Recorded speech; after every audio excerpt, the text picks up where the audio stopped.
So, without further ado, let us continue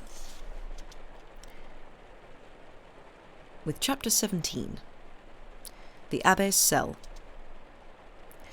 After passing through the underground passage, bent over but still without too much difficulty, Dantes arrived at the far end of the tunnel where it entered the Abbess' cell. At this point it narrowed to allow just enough room for a man to squeeze through. The floor of the Abbess' cell was paved, and it was by lifting one of the stones in the darkest corner that he had begun the laborious tunnelling that had brought him to Dantes. As soon as he was inside and standing up, the young man studied the room carefully. At first sight there was nothing unusual about it. "Good," said the Abbé. "It is only 12:15, so we still have a few hours ahead of us." Dantes looked around to find the clock on which the Abbé had been able to tell the time so precisely. "Look at that ray of sunlight shining through my window," said the Abbé. "Now look at the lines I have drawn on the wall. Thanks to these lines, which take account of the double movement of the earth and its course round the sun, I know the time more accurately than if I had a watch, because the mechanism of a watch may be damaged, while that of the earth and sun never can." Dantes understood nothing of this explanation. He had always thought, seeing the sun rise behind the mountains and set in the Mediterranean, that it moved, and not the earth. He considered almost impossible this double movement of the earth which he did not perceive, even though he inhabited it, and he saw contained in each of the other man's words the mysteries of a science that would be as exciting to explore as the mines of gold and diamonds he had visited while still almost a child on a journey that he had made to Gujarat and Golconda. "Come now," he said to the Abbé. "I am impatient to see your treasures." The Abbé went over to the chimney, and with the chisel which he still had in his hand, moved the stone that had once formed the hearth of the fire, behind which there was a fairly deep hole. In this he concealed all the objects he had mentioned to Dantes. What do you wish to see first?" he asked. "Show me your great work on the monarchy in Italy." Faria took 3 or 4 linen rolls out of the precious cupboard, wound over on themselves like rolls of papyrus. These were bands of cloth about 4 inches wide and 18 long. Each one was numbered and covered with writing which Dantes could read, because it was in the Abbé's mother tongue, Italian, and as a Provençal, Dantes understood it perfectly. "See," the Abbé told him, "it is all there. It is now about a week since I wrote the word 'end' at the foot of the 68th roll. 2 of my shirts and all the handkerchiefs I had have gone into it. If ever I should regain my freedom and find a printer in Italy who dares to print the work, my reputation will be made."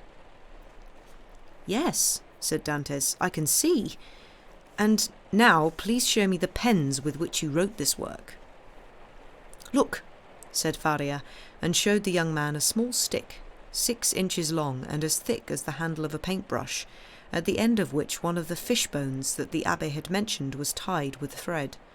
Still stained with ink, it had been shaped to a point and split like an ordinary pen nib. Dantes studied it and looked around for the implement that could have served to sharpen the nib so finely. "Ah, yes, the penknife," said Faria. "This is my masterpiece. I made it, as I did this other knife, out of an old iron candlestick." The penknife cut like a razor. As for the other, it had the advantage of being able to serve both as a cutting implement and as a dagger. Dantes examined these various objects as closely as, in curiosity shops in Marseille, he had sometimes studied the tools made by savages brought back from the South Seas by captains on long-haul voyages. "As for the ink," said Faria, "you know how I manage. I make it as and when I need it." "Now, only one thing still puzzles me," said Dantes, "which is that the days were long enough for you to accomplish all this." "I had the nights," Faria replied. "The nights? Are you a cat? Can you see in the dark?" "No, but God has given mankind enough intelligence to compensate for the inadequacies of his senses. I found light. How? I separate the fat from the meat that they bring me, melt it, and obtain a kind of solid oil from it. Look, this is my candle. He showed Dantes a sort of lamp, like those they used to illuminate public places. How did you light it? Here are my 2 flints and some scorched linen. But what about a match? I pretended to have a skin disease and asked for sulphur, which they gave me. Dantes put all the objects he was holding on the table and bowed his head, overawed by the perseverance and strength of this spirit. That is not all, said Faria. One should not hide all one's treasure in a single place. Let's close this one. They put the stone back. The Abbess spread a little dust over it, ran his foot across it to disguise any evidence of unevenness on the surface, went over to his bed and pushed it to one side. Behind the head of the bed, hidden beneath a stone that formed an almost perfectly hermetic lid, was a hole, with inside it a rope ladder of between 25 and 30 feet in length. Dantes examined it. It was strong enough to sustain any weight. Who supplied you with the rope for this wonderful contrivance? He asked. First of all, some shirts that I had, then the sheets from my bed which I unpicked in my 3 years' captivity in Fenestrelle. When I was transported to the Chateaudief, I found the means to bring the threads with me, and I carried on working after I arrived here. Did no one notice that your bed linen no longer had any hems? I re-sewed it. What with? With this needle. The Abbé, parting a shred of his clothes, showed Dantes a long, sharp fishbone, still threaded, which he carried with him. Yes, he continued, at first I thought of loosening the bars and escaping through this window, which is a little wider than yours, as you can see. I should have widened it still further during my escape. But I noticed that the window gives access only to an inner courtyard, so I abandoned the plan as being too risky. However, I kept the ladder in case some opportunity should arise for one of those escapes I mentioned, which are the outcome of chance. Dantes appeared to be examining the ladder, while his mind was actually on something else. An idea had entered his head. It was that this man, so intelligent, so ingenious, and so deep in understanding, might see clearly in the darkness of his own misfortune and make out something that he had failed to see. "What are you thinking about?" the Abbé asked with a smile, imagining that Dantes's silence must indicate a very high degree of admiration. "Firstly, I am thinking of one thing, which is the vast knowledge that you must have expended to attain the point that you have reached. What might you not have done had you been free?" "Perhaps nothing. The overflowing of my brain might have evaporated in mere futilities. Misfortune is needed to plumb certain mysterious depths in the understanding of men. Pressure is needed to explode the charge. My captivity concentrated all my faculties on a single point. They had previously been dispersed. Now they clashed in a narrow space, and, as you know, the clash of clouds produces electricity. Electricity produces lightning, and lightning gives light." "No, I know nothing," said Dantes, ashamed of his ignorance. "Some of the words that you use are void of all meaning for me. How lucky you are to know so much." The Abbess smiled. "You said a moment ago that you were thinking of 2 things." "Yes." "You have only told me one of them. What is the other?" "The other is that you have told me about your life, but you know nothing about mine." "Your life, young man, has been somewhat short to contain any events of importance." "It does contain one terrible misfortune," said Dantes, "a misfortune that I have not deserved. And I should wish, so that I may no longer blaspheme against God as I have occasionally done, to have some men whom I could blame for my misfortune." "So you claim to be innocent of the crime with which you are charged?" "Entirely innocent. I swear it by the heads of the 2 people whom I hold most dear, my father and Mercedes." "Well then," said the Abbé, closing the hiding place and putting his bed back in its place, "tell me your story." Dantes told what he called his life story, which amounted to no more than a voyage to India and 2 or 3 voyages to the Levant, until finally he arrived at his last journey, the death of Captain Leclerc, the packet that the captain gave him for the marshal, the interview with the marshal, the letter he was handed, addressed to a certain Monsieur Notier, and after that his return to Marseille, his reunion with his father, his love for Mercedes, his betrothal, his arrest, his interrogation, his temporary confinement at the Palais de Justice, and then his final imprisonment in the Chateaudief. From that point, Dantes knew nothing more, not even the amount of time that he had been a prisoner. When the story concluded, the Abbé was deep in thought. Then, after a moment, he said, "There is a very profound axiom in law, which is consistent with what I told you a short time ago, and it is this. Unless an evil thought is born in a twisted mind, human nature is repelled by crime. However, civilization has given us needs, vices, and artificial appetites which sometimes cause us to repress our good instincts and lead us to wrongdoing. Hence the maxim, if you wish to find the guilty party, first discover whose interests the crime serves. Whose interests might be served by your disappearance?" "No one's, for heaven's sake, I was so insignificant." "That is not the answer, because that answer is wanting in both logic and common sense. Everything, my good friend, is relative, from the king who stands in the way of his designated successor to the employee who impedes the supernumerary. If the king dies, the successor inherits a crown. If the employee dies, the supernumerary inherits a salary of 1,200 livres. These 1,200 livres are his civil list. They are as necessary to his survival as the king's 12 million.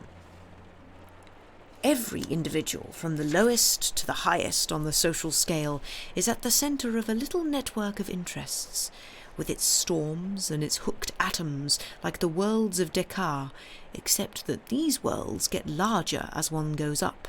It is a reverse spiral balanced on a single point. So let's get back to your world. You were about to be appointed captain of the Pharaon." "Yes." "You were about to marry a beautiful young woman?" "Yes." Was it in anyone's interest that you should not become captain of the Pharaon? Was it in anyone's interest that you should not marry Mercedes? Answer the first question first. Order is the key to all problems. Would anyone gain by your not becoming captain of the Pharaon? "No, I was well loved on board. If the sailors could have chosen their own leader, I am sure that they would have picked me. Only one man had a reason to dislike me. A short time before I had quarrelled with him and challenged him to a duel, which he refused." "Really? And what was that man's name?" "Danglars." "What was his position on board?" "Supercargo." "If you had become captain, would you have kept him in his post?" "No, if the choice had been mine, because I thought I had discovered some irregularities in his accounts." "Very well. Now, was anyone present at your last meeting with Captain Leclerc?" "No, we were alone." "Could anyone have overheard your conversation?" "Yes, the door was open and—" "Wait! Yes, Danglars went past just at the moment when Captain Leclerc gave me the packet to deliver to the marshal." "Good," the Abbess said. "Now we are getting somewhere. Did you take anyone off the ship with you when you anchored on Elba?" "No one." "You were given a letter?" "Yes, by the Grand Marshal." "What did you do with it?" "I put it into my briefcase." "Did you have your briefcase with you? How could a briefcase intended to contain an official letter fit into a sailor's pocket?" "You are right. My briefcase was on board." "So it was only when you returned on board that you put the letter into the briefcase?" "That is right." "What did you do with the letter between Porto Ferrajo and the ship?" I held it in my hand. So that when you came back on board the Pharaon, anyone could have seen that you were carrying a letter? Yes. Danglars as well as anyone else? Danglars as well as anyone else. Now, listen carefully and concentrate your memory. Do you remember the precise terms in which the denunciation was phrased? Indeed I do. I read it 3 times, and every word is etched on my memory. Repeat it to me. Dantès paused to gather his thoughts, then said, "Here it is, word for word. The Crown Prosecutor is advised by a friend of the monarchy in the faith that one Edmond Dantès, first mate of the Pharaon, arriving this morning from Smyrna after putting in at Naples and Porto Ferrajo, was entrusted by Murat with a letter for the usurper, and by the usurper with a letter to the Bonapartist committee in Paris. Proof of his guilt will be found when he is arrested, since the letter will be discovered either on his person or at the house of his father, or in his cabin on board the Pharaon." The abbé shrugged his shoulders. "It is as clear as daylight, and you must have a very simple and kind heart not to have guessed the truth immediately." "Do you think so?" Dantès exclaimed. "Oh, it would be most dastardly." "What was Danglars' handwriting like, normally?" "A fine copperplate hand." "And what was the writing of the anonymous letter?" "Writing that leant backwards." The abbé smiled. "Disguised, surely." "Very firm for a disguised hand." "Wait," he said, taking his pen, or the implement that he called a pen, dipping it in the ink and writing with his left hand on a ready-prepared piece of cloth the first 2 or 3 lines of the denunciation. Dantès started back and looked at the abbé with something close to terror. "It is astonishing," he said. "That writing is so like the other." "That is because the denunciation was written with the left hand. I have noticed something," the abbé added, "which is that while all handwriting written with the right hand varies, all that was done with the left hand looks the same." "Is there anything that you haven't seen or observed?" "Let's continue." "Yes, willingly." "What about the second question?" "I am listening." "Was there someone who stood to gain if you did not marry Mercedes?" "Yes, a young man who was in love with her." "Called?" "Fernand."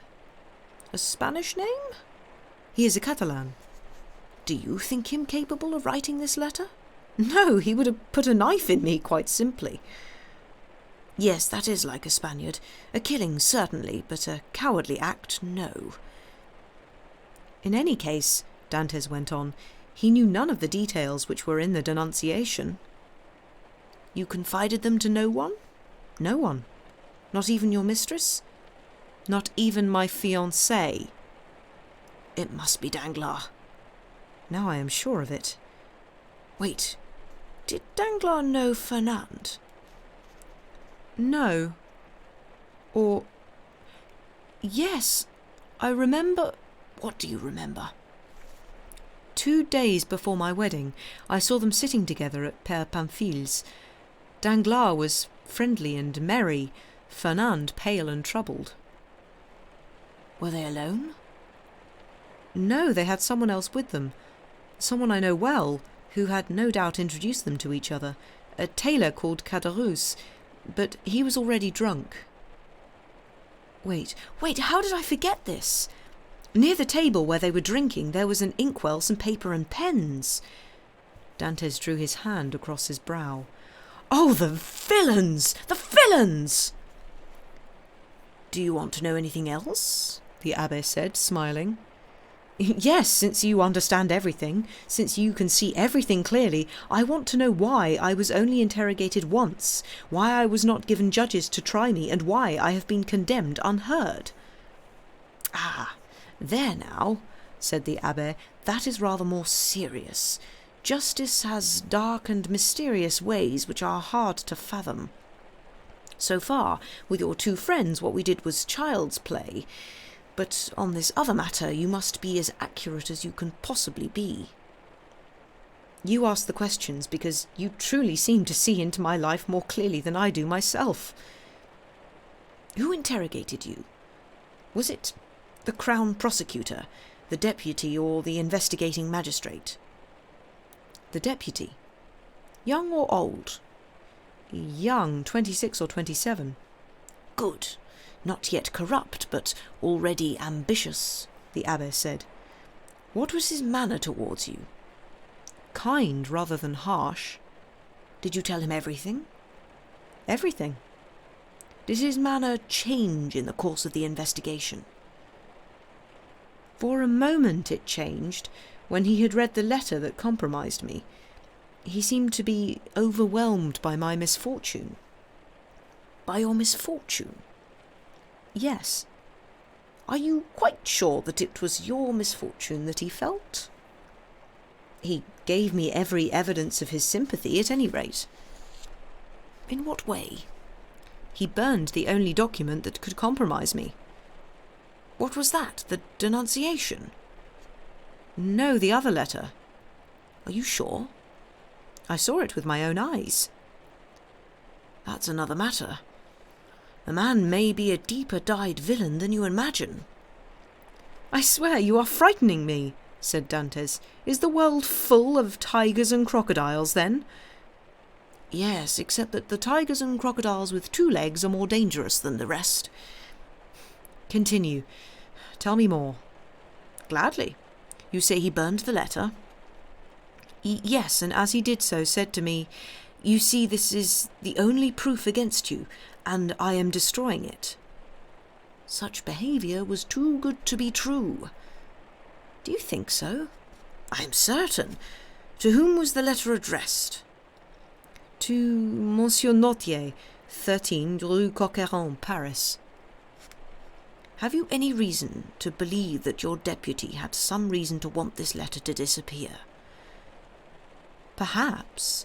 He did make me promise 2 or 3 times in my own interests, as he said, not to mention the letter to anyone, and he made me swear not to speak the name that was written on the address. Notier, the Abbé repeated. Notier. I used to know a Notier at the court of the former Queen of Etruria, a Notier who was a Girondin during the Revolution. And what was the name of this deputy of yours? Villefort. The Abbé burst out laughing, and Dantes looked at him in astonishment. "What's the matter?" he asked. "Do you see that ray of sunlight?" the Abbé asked. "Yes." "Well, everything is now clearer to me than that brightly shining ray of light. My poor child, you poor young man. And this magistrate was good to you?"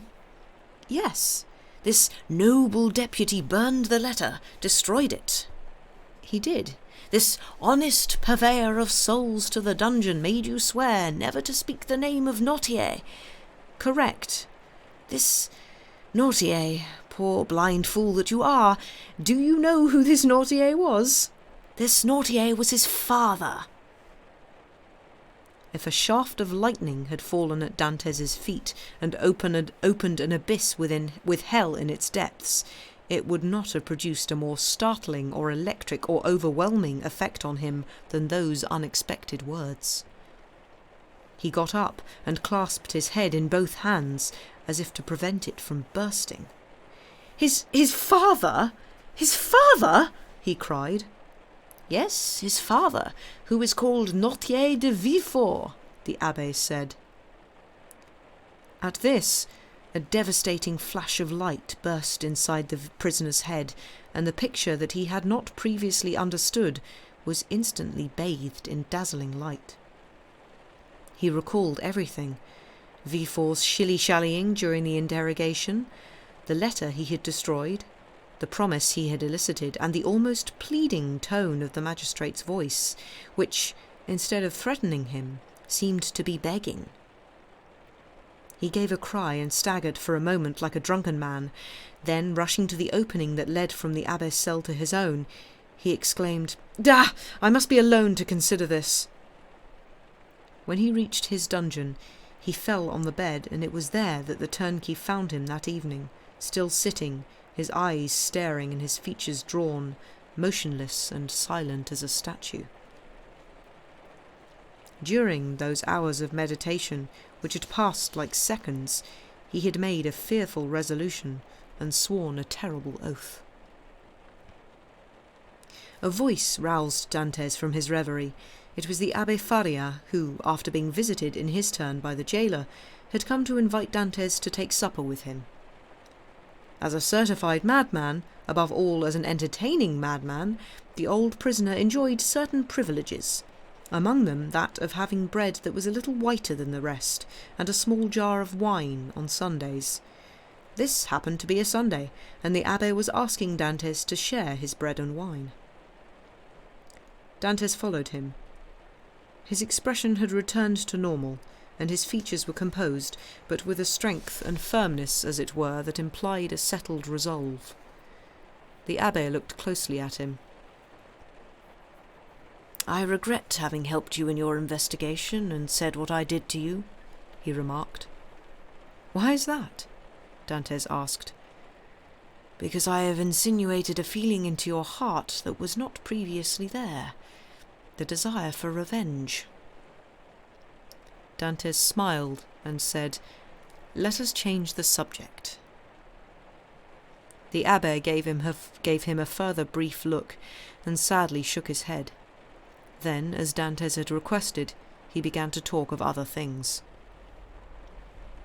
The old prisoner was one of those men whose conversation, like that of everyone who has known great suffering, contains many lessons and is continually interesting. But it was not self-centred. The unfortunate man never spoke about his own troubles.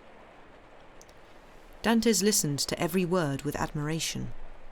Some of what the abbé said concurred with ideas that he already had, and things that he knew from his profession as a seaman, while others touched on the unknown, and, like the aurora borealis giving light to sailors in northern latitudes, showed the young man new lands and new horizons, bathed in fantastic colours.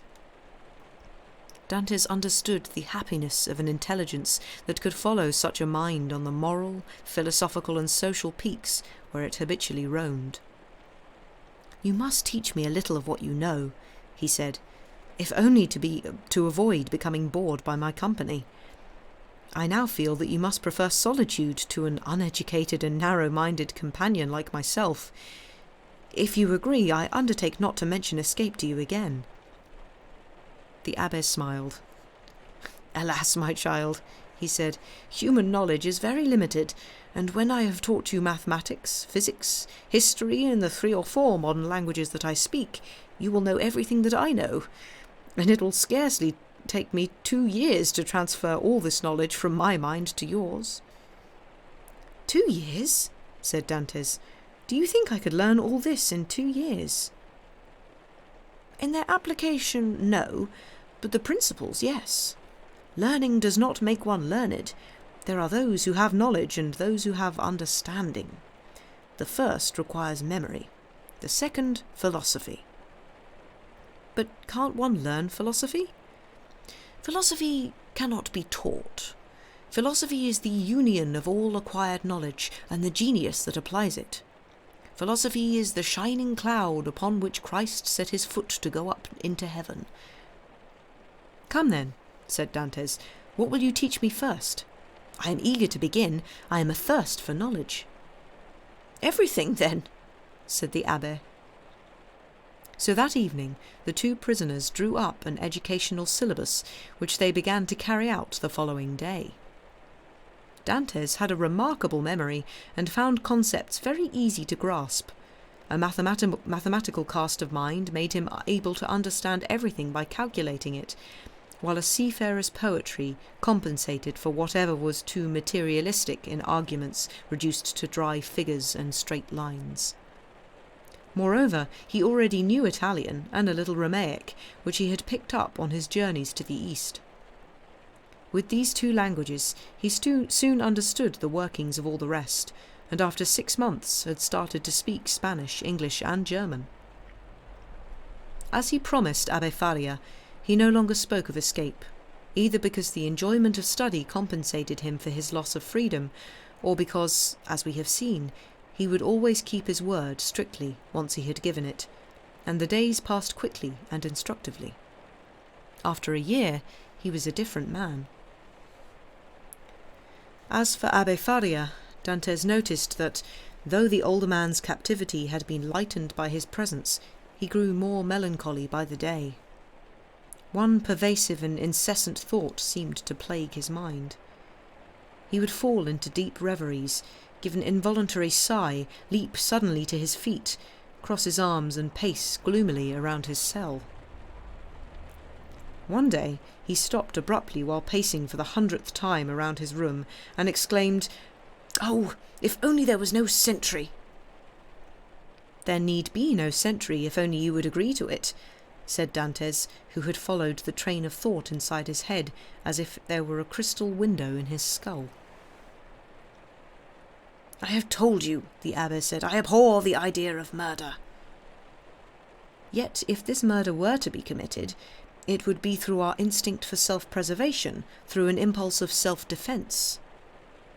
"No matter, I cannot do it." "But you think about it." "Continually," the Abbé muttered. "And you have thought of a plan, haven't you?" Dantes asked eagerly.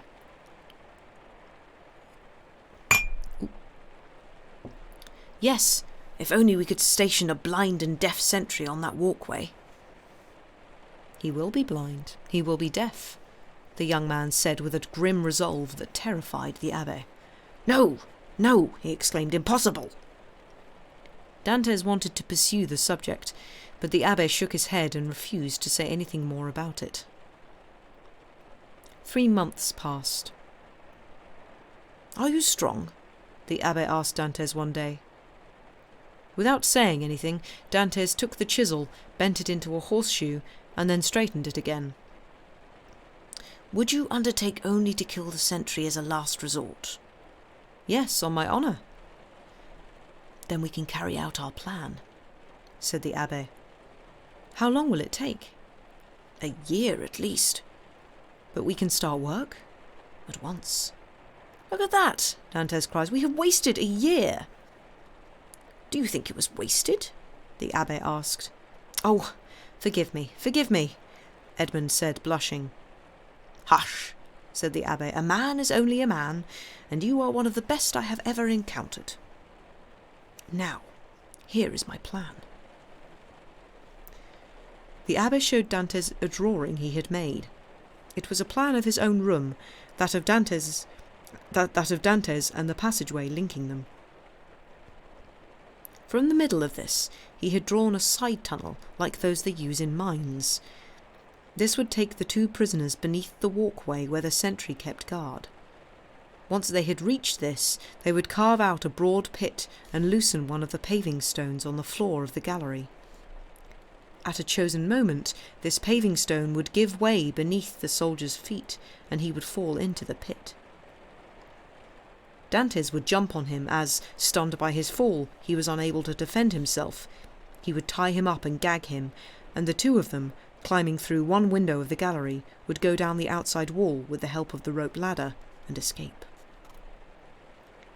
Dantes clapped his hands. His eyes shone with joy. The plan was so simple that it was bound to succeed. That same day, the tunnellers set to work, all the more eagerly since they had been idle for a long time, and, quite probably, each had secretly been longing for this resumption of physical labour. Nothing interrupted their work, except the time when they were both obliged to go back to their cells for the jailer's visit. Moreover, they had grown accustomed to detecting the almost imperceptible sound of his footsteps, and so could tell precisely when the man was coming down, so neither of them was ever taken by surprise. The soil that they dug out of their new tunnel, which would eventually have filled up the old one, was thrown bit by bit with extreme caution through one or other of the windows in Dantes's or Faria's dungeon. It was ground up so fine that the night wind carried it away without a trace. More than a year passed in this work, undertaken with no other implements than a chisel, a knife, and a wooden lever. Throughout that year, even as they worked, Faria continued to instruct Dantes, speaking to him sometimes in one language, sometimes in another, teaching him the history of the nations and the great men who from time to time have left behind them one of those luminous trails that are known as glory.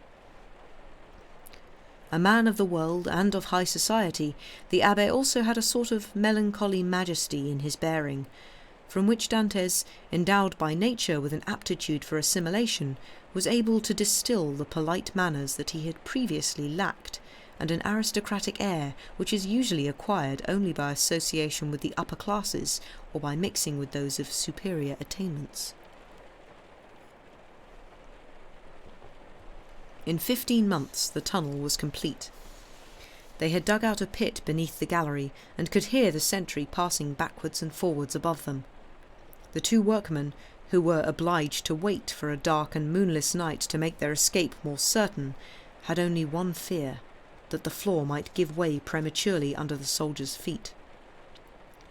To guard against this, they put in place a sort of little beam which they had found in the foundations. Dantes was just fixing this when he had suddenly heard a cry of distress from Abbé Faria, who had stayed in the young man's cell sharpening a peg which was to hold the rope ladder. Dantes hurried back and found the Abbé standing in the middle of the room, pale-faced, his forehead bathed in sweat and his fists clenched. "Oh, my God!" Dantes cried. "What is it? What is wrong?" "Quickly," the Abbé said. "Listen to what I say." Dantes looked at Faria's livid features, his eyes ringed with blue, his white lips and his hair, which was standing on end. In terror, he let the chisel fall from his hand. "But what is the matter?" he cried. "I am finished," the Abbé said. "Listen to me. I am about to have a terrible, perhaps fatal seizure. I can feel that it is coming. I suffered the same in the year before my imprisonment. There is only one cure for this sickness, which I shall tell you. Run to my room, lift up the leg of the bed, which is hollow, and you will find there a little flask, half full of red liquid. Bring it, or rather, no, I might be discovered here. Help me to return to my room while I still have some strength. Who knows what might happen while the seizure is on me?" Dantes kept his head, despite the immensity of the disaster, and went down into the tunnel, dragging his unfortunate companion behind him, and taking him with infinite care to the far end of the tunnel, found himself at last in the Abbé's room, where he put him on the bed. "Thank you," said the Abbé, shivering in every limb as though he had been immersed in icy water. "This is what shall happen. I will fall into a cataleptic fit. I may perhaps remain motionless and not make a sound, but I might also froth at the mouth, stiffen, or cry out.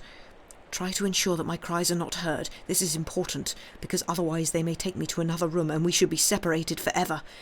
When you see me motionless, cold and, as it were, dead, and only at that moment, you understand, force my teeth apart with the knife and pour 8 to 10 drops of the liquid into my mouth.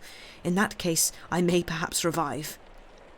"Perhaps?" Dantes exclaimed pitifully. "Help me! Help!" the Abbé cried. I'm The seizure was so sudden and so violent that the unhappy man could not even finish the word. A cloud, rapid and dark as a storm at sea, passed over his brow. His eyes dilated, his lips twisted, and his cheeks became purple.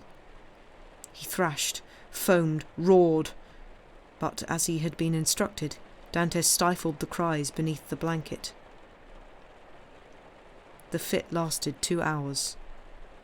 Then, totally inert, pale and cold as marble, bent like a reed broken underfoot, he fell, stiffened in one final convulsion, and paled to a livid white.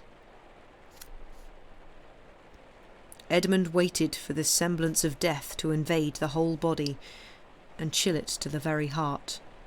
Then he took the knife, put the blade between the man's teeth, prized the jaws apart with infinite care, measured 10 drops of the red liquid one after the other, and waited.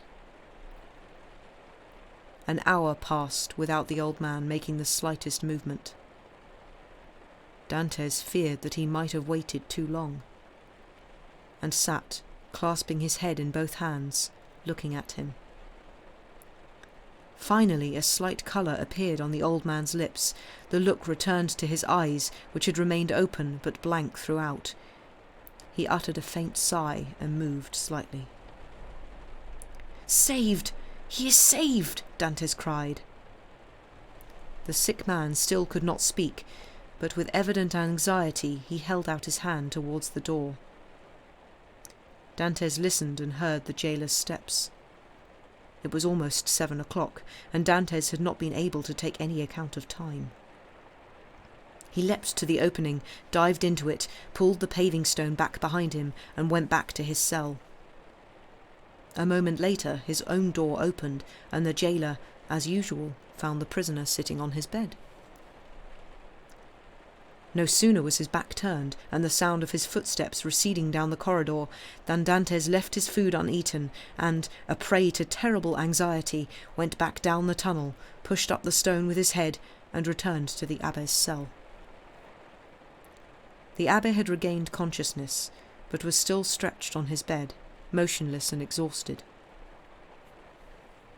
"I did not expect to see you again," he told Dantes. "Why not?" the young man asked. Did you expect to die?" "No, but everything is ready for your escape, and I expected you to take this opportunity." Dantes reddened with indignation. "Alone? Without you?" he cried. "Did you really believe me capable of doing that?" "I see now that I was mistaken," said the sick man. "Oh, I am very weak, broken, finished." "Take heart, your strength will return," said Dantes, sitting on the bed beside Faria and taking his hands. The Abbé shook his head.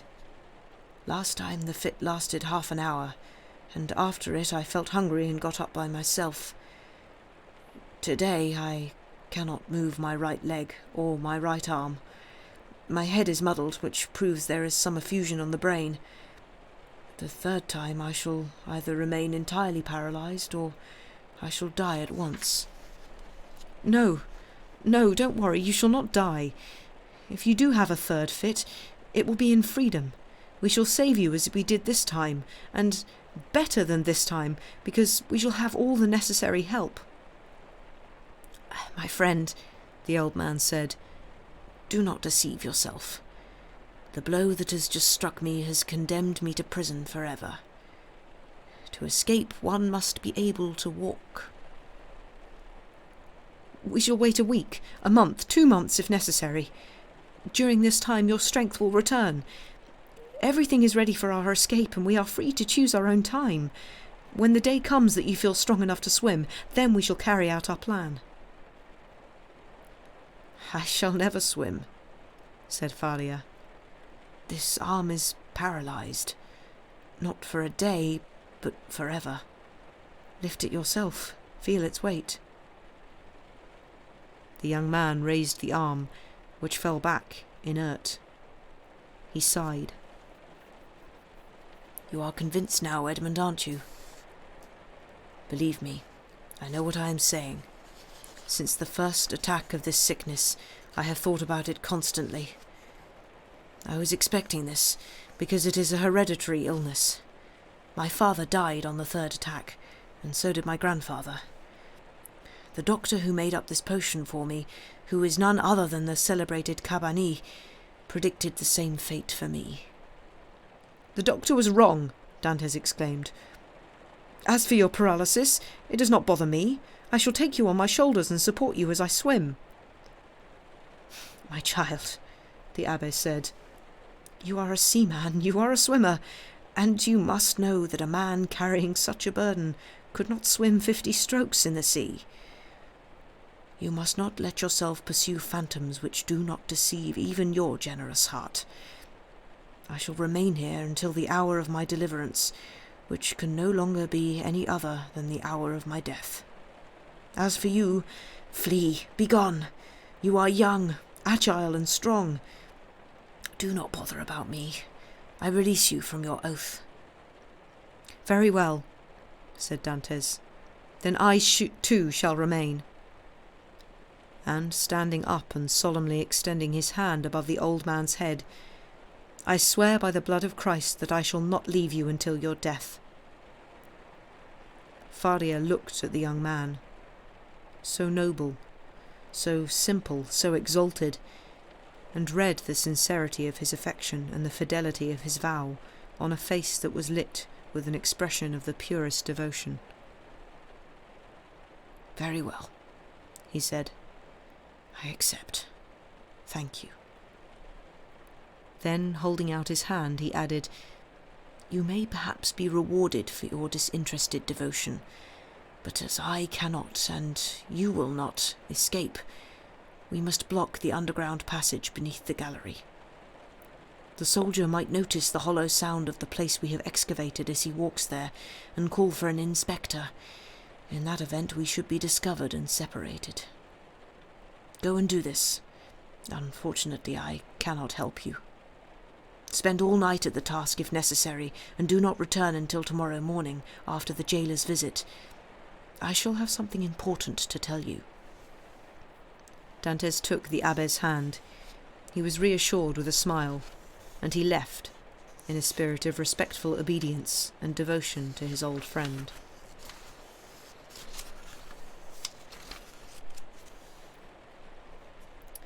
And there, I think I shall take a break. On that incredibly cheerful note,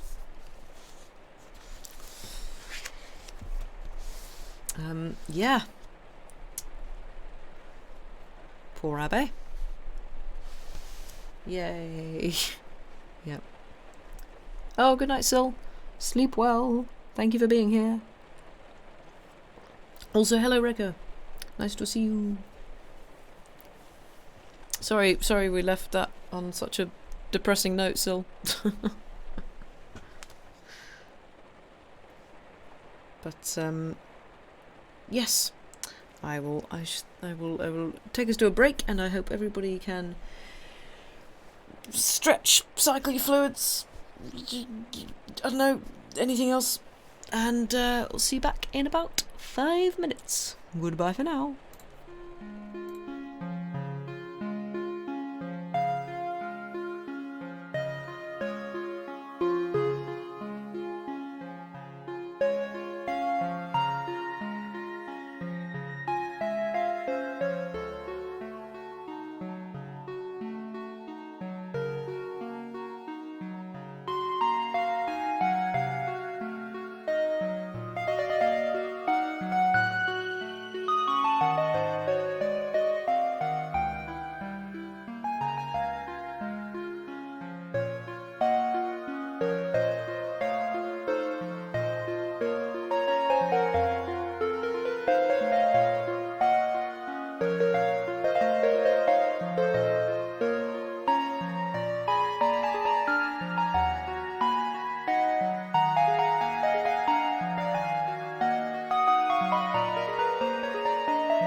And we're back. I hope everybody had a good break. I hope you've all do stuff, things, refilled your liquids and whatever. What does it say? I should probably, like, I don't know, memorize the break command. Stretched, rotate your fluids, found a comfy seat, etc. I'm glad you're having a grand time, Kita. Part 4. Yeah. Thing is, Elixir Exchange. Good. Yeah, I was thinking that this would be a lot drier. Oh, you've rotated your legs. That's kind of impressive. Just switch them out. Nice. Yeah, I was expecting it to be a lot drier, because it's kind of a political story. Well, kind of. It is a political story. Dry. What?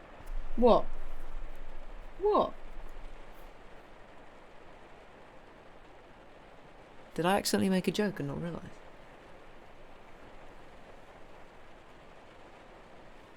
Sam, did I make a joke? Please explain if I made a joke. I wish to have my joke explained to me. What happened a month ago? Why, what happened a month ago? Oh! What, 20,000 Leagues?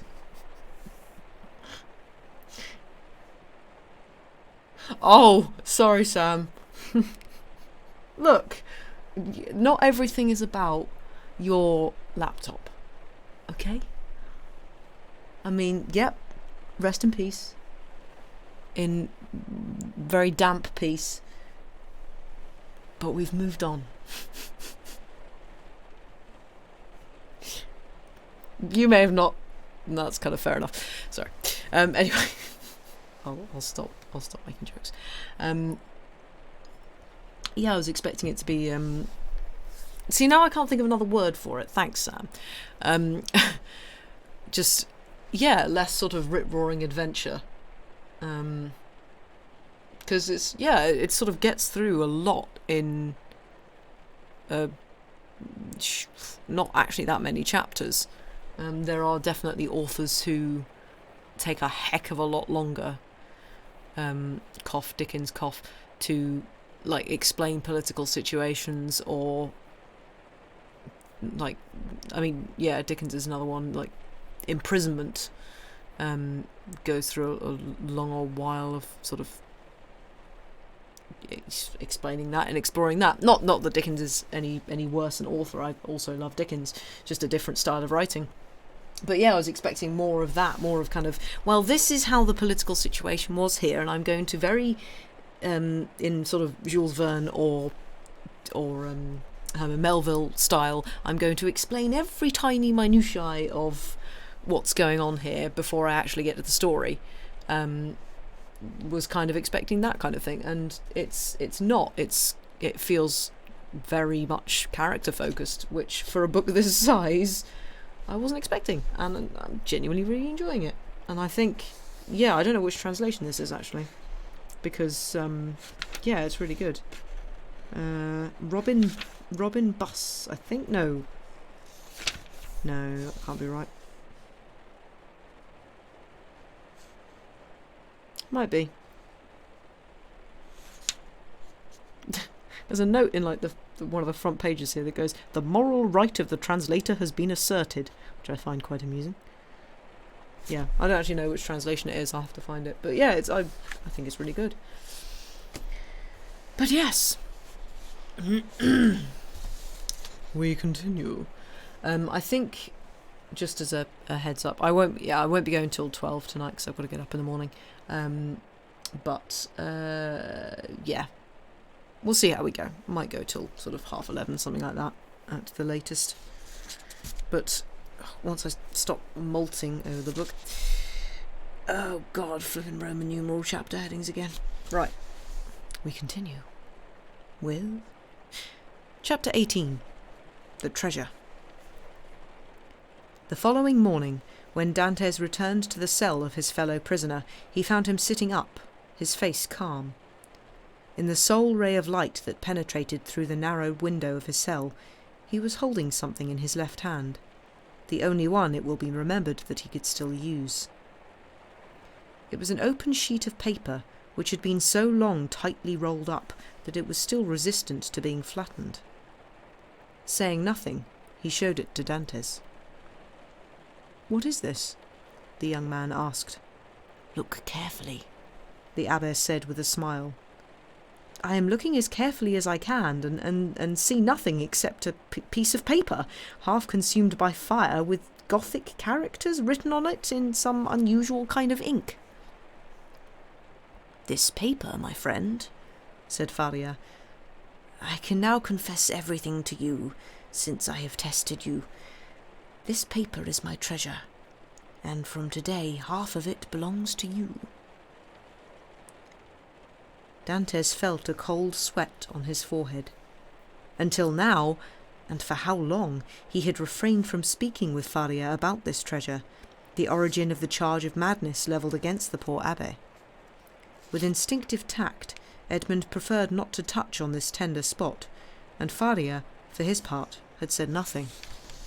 He took the old man's silence to mean that he had regained his reason, but now these few words which had escaped Faria's lips after such a desperate crisis seemed to imply a serious relapse into a state of mental alienation. "Your treasure?" Dantes muttered. Faria smiled and said, "Yes, Edmund, your heart is noble in every respect, and I realize, from your pallor and the shudder that you gave, what you are thinking. No, have no fear, I am not mad. This treasure exists, Dantes, and if I am unable to possess it, you shall. No one wished to listen to me or to believe because they assumed I was mad. But you, who must know that I am not, listen to me, and afterwards believe me or not as you will." Alas, Edmund thought, he has suffered a relapse indeed. This misfortune is all that we lacked. Then aloud he said, "My friend, perhaps your seizure has tired you. Why not rest a little? Tomorrow, if you wish, I shall listen to your story, but today I want to nurse you back to health, nothing more." "In any case," he said, smiling, "are we in a hurry to find treasure here?" "Very much so, Edmund," the old man replied. "Who knows if tomorrow, or perhaps the next day, I shall have my third seizure. In that case all would be finished. Yes, it's true, I have often thought with bitter delight of these riches, which would make the fortune of 10 families, knowing that they are beyond the reach of my persecutors. That idea was my revenge, and I savoured it slowly in the darkness of my cell and the despair of my imprisonment. But now, out of love for you, I have forgiven the world, and now that I see you young, with your future before you, now that I think of all the happiness that such a revelation can bring you, I am impatient of delay, and tremble at the idea that I might not be able to give all this buried wealth to so worthy an owner as you." Edmund turned away with a sigh. "You persist in your incredulity, Edmund. Do my accents not convince you? I see that you require further proof. Well, read this paper, which I have not shown to anybody." "Tomorrow, my friend," Edmund said, loath to participate in the old man's folly. "I thought we had agreed not to speak of this until tomorrow." "We shall speak of it tomorrow, but read the paper today." I must avoid upsetting him, Edmund thought, and he took the paper, half of which was missing, no doubt as the result of some accident. He read as follows: "This treasure, which may amount to 2 Roman ecu in the furthest court of the second opening, which to him in full benefice as Etor, April the 25th, 1409. "Well?" said Faria, when the young man had finished reading. "All I can see here," said Dantes, "are broken lines and unconnected words. The letters have been partly burned off, and the words are unintelligible."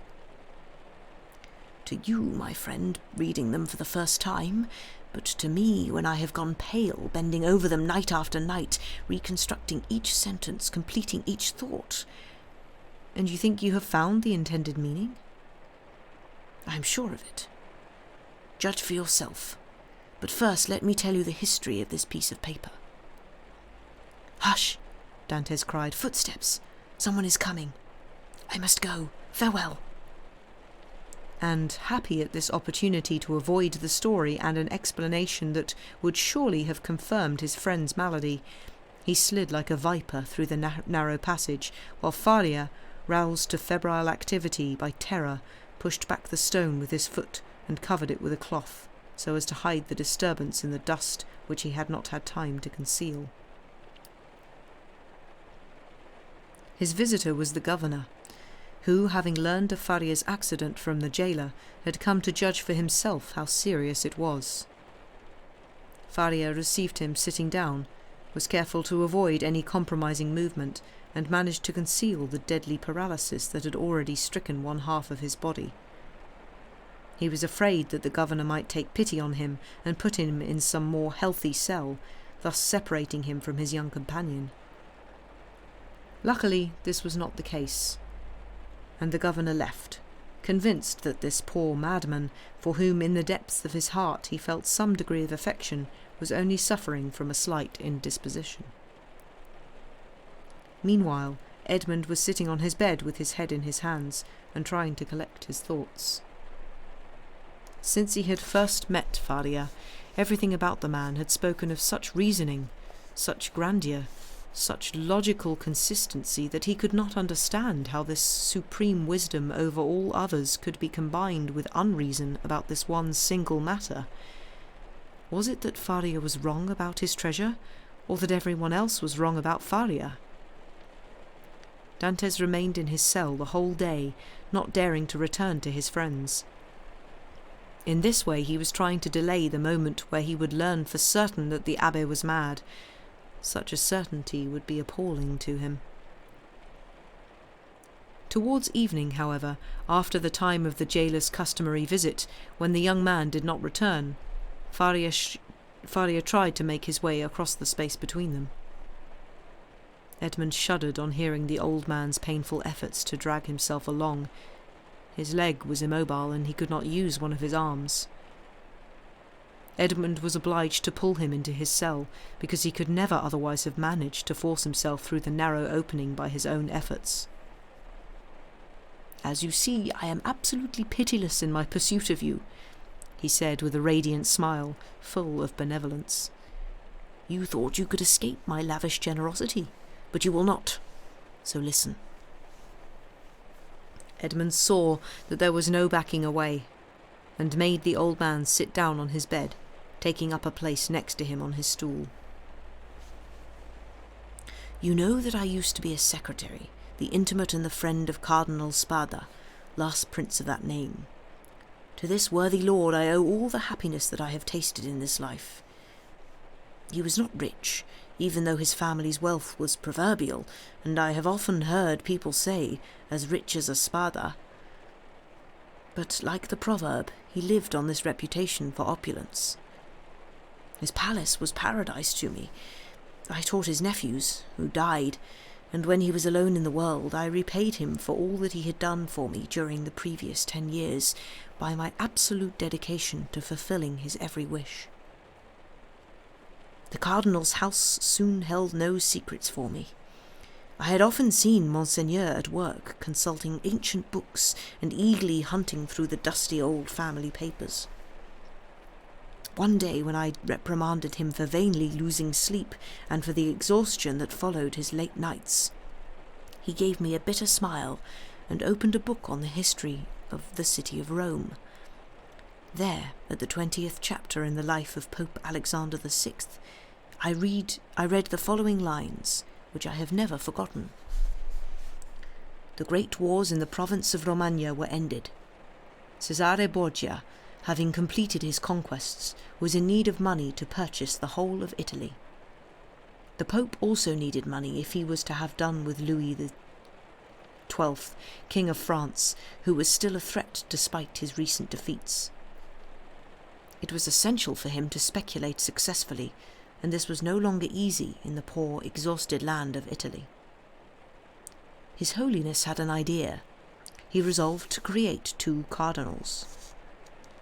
By choosing 2 of the leading men in Rome, and above all 2 wealthy men, the Holy Father could expect the following from his speculation. Firstly, he would have at his disposal the high offices and magnificent titles that these 2 cardinals possessed, and secondly, he could count on a splendid price for the sale of the 2 cardinals' hats. There was also a third source of income, which will soon appear. The Pope and Cesare Borgia first found their 2 future cardinals. They were Giovanni Rospigliosi, who alone had at his disposal 4 of the highest offices of the Holy See, and Cesare Spada, one of the richest men, from one of the most noble families in Rome. Both men realized the value of the Pope's favour. They were ambitious. Having decided on them, Cesare soon found purchasers for their offices. The result was that Rospigliosi and Spada paid to become cardinals, and that 8 other men paid to become what previously these 2 newly created cardinals had been. The speculators were the richer by 800,000 écus. The time has now come for us to consider the last part of the speculation. The Pope showered his favours on Rospigliosi and Spada, and conferred the insignia of their new office on them. Then, certain that, in order to meet the quite substantial debt of gratitude that was imposed on them, they must have consolidated their fortunes and liquidated them, prior to settling in Rome, the Pope and Cesare Borgia invited the 2 cardinals to dinner. The Holy Father and his son argued over the matter. Cesare thought that they could employ one of those devices which he always kept at the disposal of his intimate friends. For example, the famous key with which certain people would be asked to go and open a particular wardrobe. The key happened to have a little point of iron negligently left sticking out of it by the locksmith. When anyone pressed it, in order to open the wardrobe, the lock was stiff. He would be pricked by this little pin and would die the following day. There was also the lion's head ring, which Cesare wore on his finger to shake certain people by the hand. The lion bit the skin of these specially favoured hands, and the bite would prove fatal within 24 hours. So Cesare suggested to his father either that they should send the cardinals to open the wardrobe, or else that each of them should be given a warm handshake. But Alexander VI replied, "Let us not begrudge a dinner when our guests are to be those fine men, Cardinal Spada and Rospigliosi. Something tells me that we shall have our expenses back."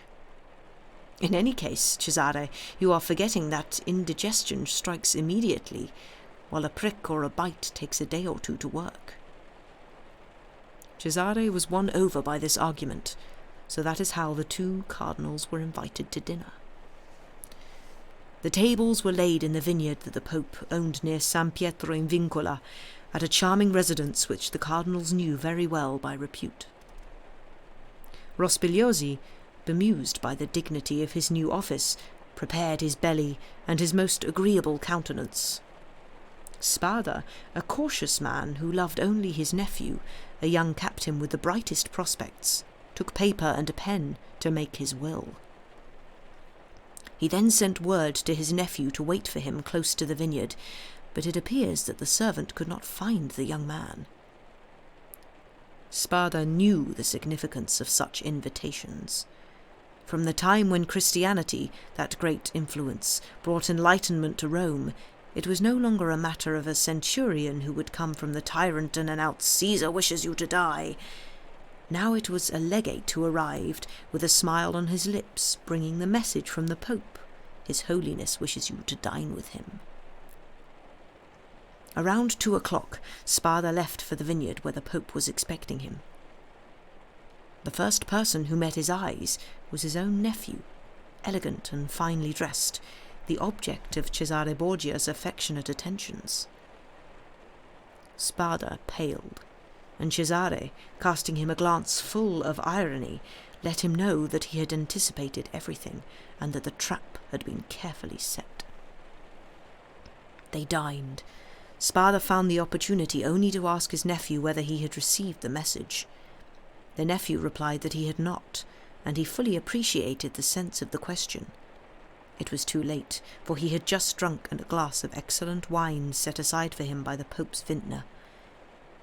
At the same moment, Spada saw another bottle being brought, from which he was offered a liberal quantity.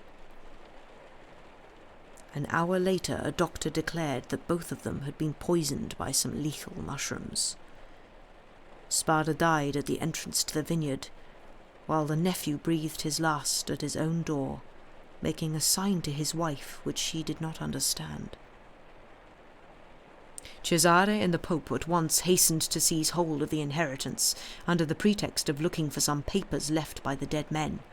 But the inheritance consisted of this: a sheet of paper on which Spada had written, "I bequeath to my well-beloved nephew my coffers and my books, among them my fine breviary with the gold corners, desirous that he should keep this in memory of his affectionate uncle."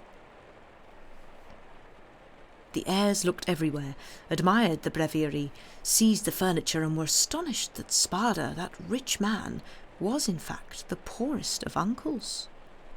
As for treasure, they found nothing, except the treasures of knowledge contained in his library and his laboratories. That was all.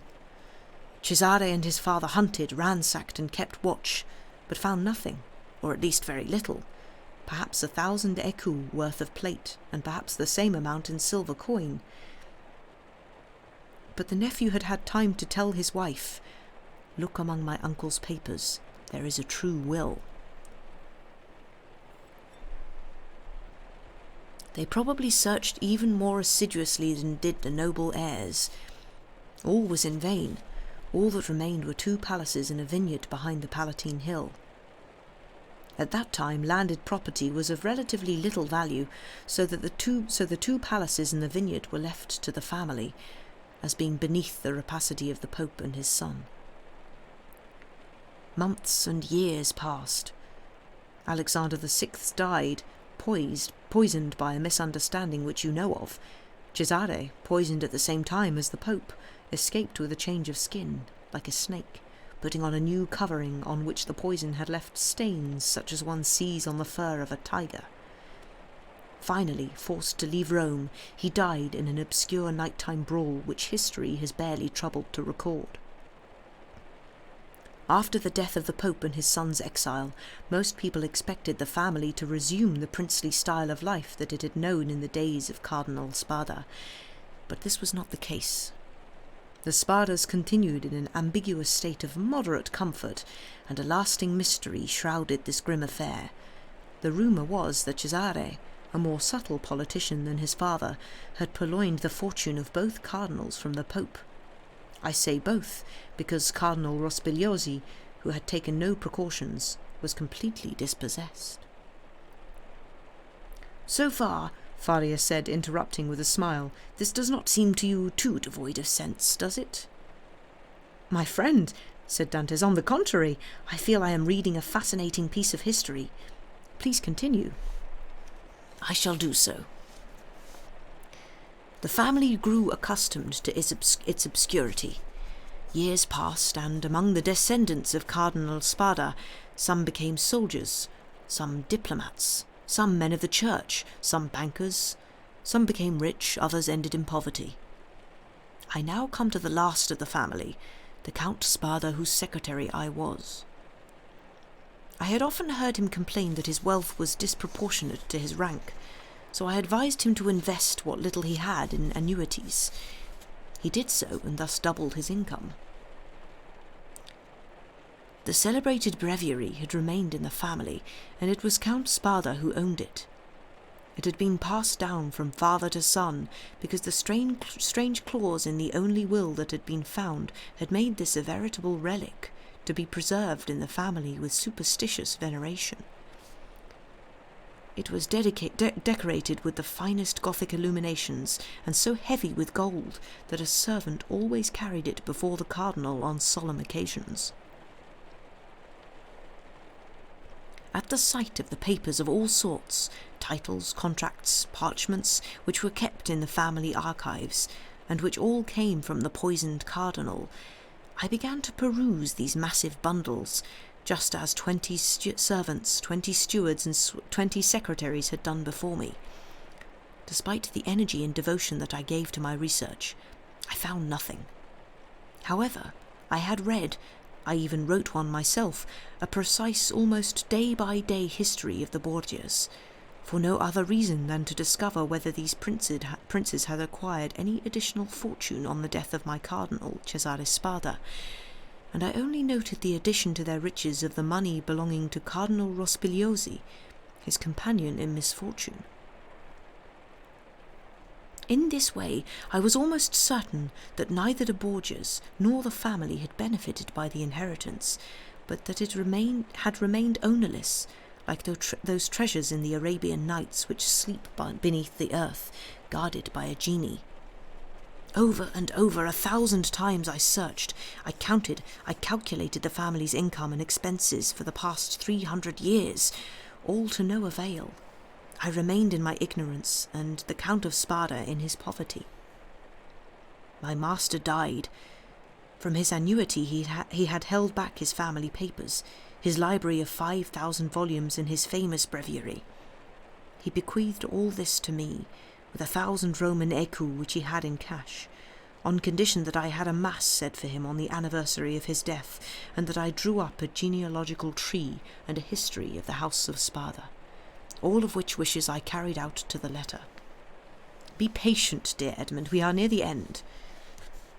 In 1807, a month before my arrest and a fortnight after the death of the Count, on December the 25th, and you will shortly understand why the date of that memorable day has remained in my memory, I was reading these papers for the 1,000th time and setting them in order, since the palace now belonged to a stranger. I was going to leave Rome and settle in Florence, taking some 12,000 books that belonged to me, my library and my famous breviary. Worn out by study and indisposed by the rather heavy dinner that I had eaten, I let my head fall on my hands and went to sleep. It was 3 o'clock in the afternoon. I awoke as the clock was striking 6. I looked up. I was in utter darkness. I rang for a servant to bring me a light, but no one came, so I decided to fend for myself. In any case, this was something to which I should have to resign myself in future. In one hand I took a candle, and in the other, knowing that there were no matches in their box, I looked for a piece of paper that I could light from the last embers burning in the grate. But I was afraid that, in the darkness, I would take some precious leaf of paper instead of a useless one, so I hesitated. Then I remembered that, in the famous breviary, which was sitting on the table beside me, I had seen an old piece of paper, partly yellowed with age, which appeared to serve as a bookmark, and which had been handed down as such through the ages, preserved by the veneration of Cardinal Spada's heirs. I groped around for this useless scrap, found it, folded it, and thrust it into the dying fire to light it. But beneath my fingers, as the fire took hold, I saw yellowing characters emerge from the white paper and appear on it, as if by magic. As this, I was seized with terror. I clasped the paper in my hands, stifled the flame, and lit the candle directly from the hearth. Then, with feelings I cannot describe, I reopened the crumpled letter and realized that there were words on it, written by some mysterious, invisible ink, which became visible only on contact with heat. About 1/3 of the paper had been consumed by the flames. This is the paper that you read this morning. Read it again, Dantes, and when you have done so, I shall fill in whatever is missing or unclear. Faria handed the paper to Dantes, who this time avidly read the following words, written in a reddish ink like rust. This day, April the 25th, 1498, have Alexander VI, and fearing that not he might wish to inherit my wealth, and Bentivoglio fatally poisoned my sole legatee that I have having visited it with me, that is, Isle of Monte Cristo, all that I... stones, diamonds, jewels that I may amount to nearly 2 mil... find on lifting the 20th creek eastwards in a straight line. 2. These grottos, the treasure is in the... which treasure I bequeath and endow, sole heir. April the 25th, 1498. C.E.S. Now, said the Abbé, read this other piece of paper. And he handed Dantes a second sheet with other partially complete lines. Dantes took it and read, being invited to dinner by His Holiness, content with making me pay for my cardinal's hat, design for me the fate of Cardinals Grappara, I declare to my nephew Guido Spada, sealed in a place that he knows, in the grottos of the little... and of gold bars, gold coin, precious...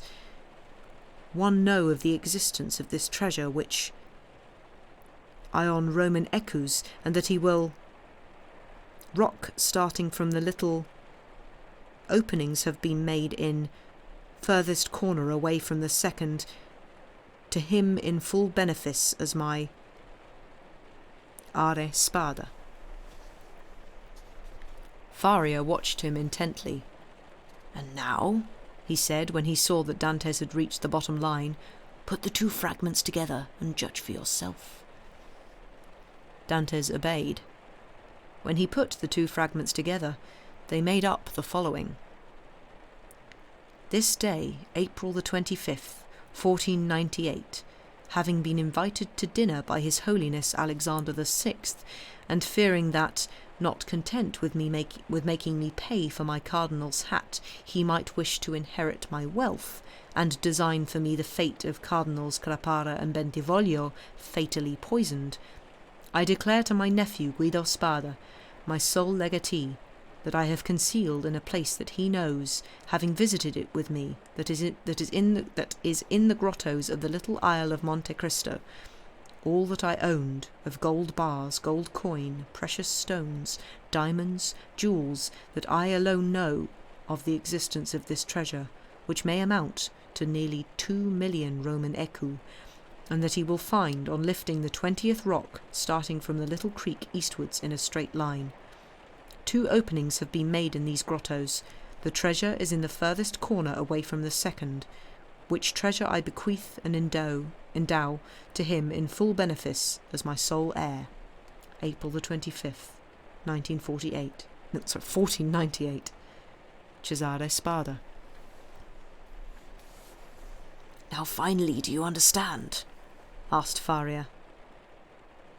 This was Cardinal Spada's last will and testament that they had been hunting all that time, said Edmund, still incredulous. Yes, 1,000 times yes. Who pieced it together in this way? I did. With the help of the remaining fragment, I guessed what was missing by measuring the length of the lines against that of the paper and uncovering the hidden meaning by means of what was plain, as one might be guided in a tunnel by a glimmer of light from above. So what did you do when you were sure of what you knew? I wanted to go there, and I did in fact leave at once, taking with me the start of my great work on the unity of the Kingdom of Italy. But I had been under surveillance by the imperial police, which at that time wanted to divide the provinces, even though later, when his son was born, Napoleon wanted the opposite. The police did not know the reason for my hasty departure, but it aroused suspicion. And just as I was taking my ship at Piombino, I was arrested. Now, Faria went on, looking at Dantes with an almost paternal expression. Now, my friend, you know as much as I do. If we should ever manage to escape together, half of my treasure is yours. If I should die here and you alone escape, all of it belongs to you. But surely, Dantes asked hesitantly, is there not someone in the world who has a more legitimate claim to it than we do? No, have no fear on that point. The family is entirely extinct. In any event, the last Count of Spada made me his heir by bequeathing me this breviary. He symbolically bequeathed to me also what it contained. No, calm yourself. If we can put our hands on this fortune, we can enjoy it without any scruples. And you say that the treasure consists of 2 million Roman écus, worth around 13 million of our money. Impossible, Dantes exclaimed, staggered by the enormity of the sum. Impossible? Why impossible? The old man asked. The Spadas were one of the oldest and most powerful families of the 15th century. In any event, at a time when there was no speculation and no industry, such collections of gold and jewels were not rare. And there are still today Roman families who are dying of hunger beside 1 million in diamonds and precious stones handed down in trust, which they cannot touch. Edmund thought he must be dreaming. He hovered between joy and disbelief. The only reason that I kept this secret from you for so long, Faria went on, was firstly in order to test you, and secondly to surprise you.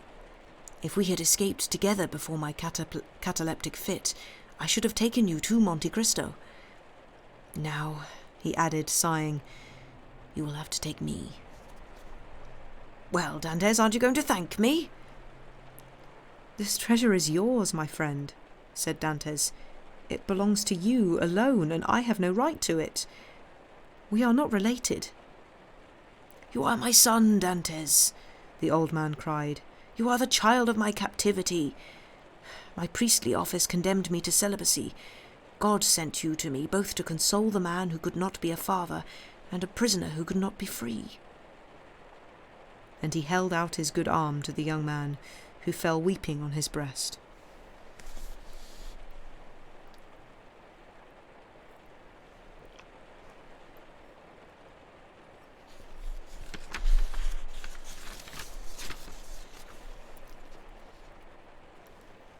Chapter 19. The Third Seizure. Now that the treasure, which had been for so long the object of the Abbess' meditations, might ensure the future happiness of the man whom Faria loved truly as a son, it doubled in worth in his eyes. Every day he dwelt on the amount, explaining to Dantes how much a man could do nowadays in the way of good to his friends with a fortune of 13 or 14 millions. Then Dantes's face clouded, because he recalled the oath of vengeance that he had taken, and he considered how much, nowadays, with a fortune of 13 or 14 millions, a man could do in the way of harm to his enemies. The Abbé did not know Monte Cristo, but Dantes knew it. He had often sailed past this island, which lies 25 miles from Pianosa, between Corsica and Elba. Once he had even dropped anchor there.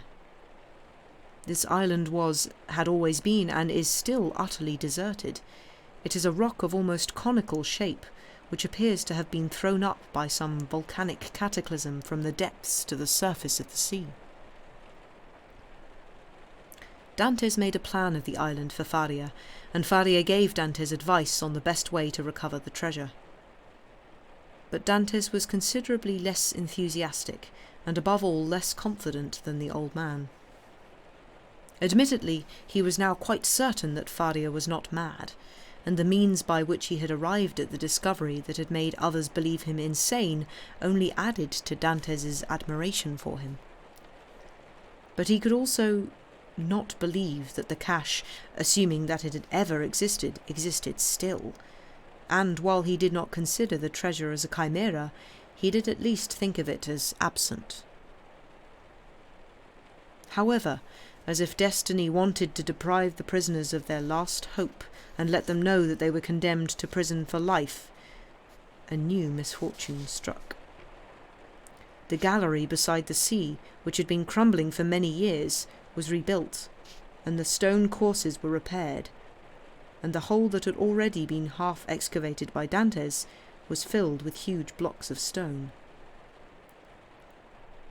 Without the precautions that, as the reader will remember, had been suggested to Dantes by the Abbé, the misfortune would have been greater still, because the attempted escape would have been discovered, and they would have certainly been separated. In any case, a new door, stronger and more impenetrable than the rest, had been closed before them. "You see," the young man told Faria wistfully, "God wishes to deprive me even of the merit of what you call my devotion to you. I promised to stay with you forever, and I am no longer free to break my promise. I shall no more have the treasure than you will. Neither one of us will leave this place. Moreover, my true treasure, my friend, is not the one that awaits me under the dark rocks of Monte Cristo, but your presence, and the time that we spend together for 5 or 6 hours a day, in spite of our jailers. It is those rays of understanding that you have shone into my brain, and the languages that you have implanted in my memory, and which now grow there, putting out further branches of language in their turn. The many sciences that you have brought within my grasp by the depth of your own knowledge of them, and the clarity of the basic principles which you have derived from them. This is my treasure, my friend. This is what you have given to make me rich and happy. Believe me, and console yourself, this is worth more to me than tons of gold and trunkloads of diamonds, even if they were not uncertain, like those clouds which can be seen in the morning above the sea, and which appear to be dry land, but which evaporate, disperse, and fade away as one approaches them. Having you close to me for as long as possible, hearing your eloquent voice as it enlightens my mind, retempering my soul, making my whole being capable of great and awe-inspiring deeds if ever I should be free, filling my mind and soul so thoroughly that the despair to which I was ready to give way when I met you can no longer find any place in them. This is my fortune. It is not a chimera. I truly owe it to you, and all the sovereigns on earth, were they all Cesare Borgias, could not succeed in taking it away from me. For the two unfortunates, these days, if not exactly happy, did at least speed past as quickly as those that followed. Faria, who had kept silent about the treasure for many years, now spoke incessantly about it. As he had predicted, he remained paralysed in the right arm and left leg, and had almost lost any hope of being able to enjoy the fortune himself, but he continually dreamed that his young companion might be freed, or escape, and would enjoy it for him. Fearing that the letter might be mislaid or lost one day, he obliged Dantès to learn it by heart, and, since the first day, Dantès had known it from the first word to the last. Then he destroyed the second half, convinced that if the first was found, no one would be able to understand its true meaning. Sometimes whole hours passed in which Faria gave Dantès instructions to be carried out when he was free. And once he was free, from the very day, hour, instant of his freedom, he must have no thought except that of somehow reaching Monte Cristo, remaining alone there under some pretext, and once there, once alone, trying to find the wonderful grottos and searching the spot indicated in the letter. This, you may remember, was the furthest angle of the second opening. Meanwhile, the hours passed, if not quickly, at least bearably. Faria, as we said, had not recovered the use of his hand and foot, but his mind was perfectly clear, and, apart from the moral precepts which we have mentioned, he had taught his young companion the patient and noble craft of the prisoner, which is to make something out of nothing. So they were constantly occupied, Faria to ward off old age, Dantès in order to forget a past that was now almost extinct, and which only hovered in the furthest depths of his memory like a distant light flickering in the darkness. So time passed, as it does for those lives which have remained untroubled by misfortune, and which continue calmly and mechanically under the eye of Providence. But beneath this calm surface, in the young man's heart, and also perhaps in that of the older one, there were many suppressed emotions and stifled sighs, which emerged when Faria was alone and Edmund had gone back to his own cell. One night Edmund woke up with a start, thinking he had heard a cry. He opened his eyes and tried to penetrate the darkness. He faintly heard his name, or, rather, a plaintive voice trying to speak his name. He rose up on his bed, sweat rising to his forehead, and listened. There was no doubt. The cry was coming from his friend's dungeon. "Good God," he muttered, "could it be?" He moved his bed, pushed aside the stone, rushed into the passage and reached the far end. The paving stone was up. In the vague, shimmering light of the lamp, Edmund could see the old man, pale, still standing, clinging to his wooden bedpost. His face was already contorted by those fearful symptoms that Edmund now recognised, which had so terrified him when he saw them for the first time. "So, my friend," said Faria in a resigned voice, "you understand? I don't need to tell you anything." Edmund cried out in pain and sorrow, and completely losing his head, ran to the door, shouting, "Help! Help!" Faria still had enough strength to restrain him. "Silence!" he said, "otherwise you are lost. From now on we must think only of you, my child, and of how to make your captivity bearable or your flight possible. It would take you years by yourself to do all alone all that I have done here, and it would be destroyed at once if our warders learned about the meetings between us. In any case, be calm, dear friend. The dungeon that I leave will not remain empty for long. Some other unfortunate will come to take my place. This other man will look on you as a guardian angel. He may be young, strong and patient like yourself. He may help you in your escape, while I would only hinder you. You will no longer have half a corpse tied to you, impeding all your movements. Decidedly, God is at last doing something for you. He is giving you more than he is taking away. It is time I was dead." Edmund could only clasp his hands and exclaim, "Oh, my friend, be quiet!" Then, recovering himself after the first shock and the old man's dispiriting words, he said, "I have already saved you once. I can save you again." He picked up the leg of the bed and took out the flask, still 1/3 full of red liquid. "Look, we still have some of the life-giving draught. Quickly, tell me what I must do this time. Are there any new instructions? Please tell me, my friend, I'm listening." "There is no longer any hope," Faria replied, shaking his head. "No matter. God wants man, whom he has created and in whose heart he has so profoundly entrenched a love for life, to do all he can to preserve an existence that is sometimes so painful, but always so dear to him." Yes, I shall save you." "Well, then you may try. I'm starting to feel cold and can feel the blood rushing to my head. The awful shivering that makes my teeth chatter and seems to unhinge my bones has begun to spread through my body. In 5 minutes the seizure will strike me, and in a quarter of an hour I shall be nothing but a corpse." "Oh!" Dantes cried sorrowfully, his heart smitten. "Do as you did before, only do not wait so long. All the springs of my life are now worn out, and death," indicating his paralysed arm and leg, "will only have half its work left to do. If, after pouring 12 drops instead of 10 into my mouth, you observe that I am still not coming to, then give me the rest.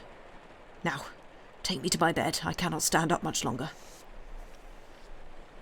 Edmund took the old man in his arms and put him on the bed.